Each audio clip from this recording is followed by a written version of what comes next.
In today's video, I'm going to teach you how to insert hyperlinks in Photoshop for PDFs. By the end, you'll know how to make a specific area in your design clickable so that when someone opens your PDF, they can jump straight to a web page. First, open Adobe Photoshop and load your document by going to File, then Open and selecting your file. It can be a poster, a flyer, or any layout destined for PDF. If you're working from a layered file, that's great. It gives you more flexibility as you prepare the clickable area. Here's an important note. Photoshop doesn't turn text layers into clickable links on their own. Instead, we create a clickable region.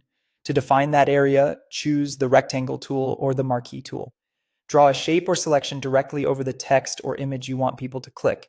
Make sure it fully covers the intended hotspot so users don't miss it. With that selection active, you can optionally use layer via copy to keep that region on its own layer for clarity, but it's not required. Next, switch to the slice tool. If you don't see it right away, right-click the crop tool and choose the slice tool from the flyout. Then choose slice from selection.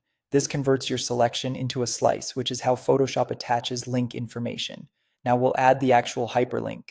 Grab the slice select tool, double-click the slice you created, and the slice options window will appear. In the URL field, enter the full link, including the https at the beginning, something like https://www.example.com. This ensures the link is recognized correctly by PDF viewers. Click OK to confirm.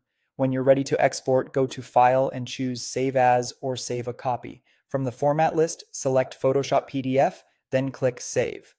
This preserves all the necessary slice metadata for the hyperlink to come through in the PDF. In the Save Adobe PDF dialog, choose a preset that matches your needs.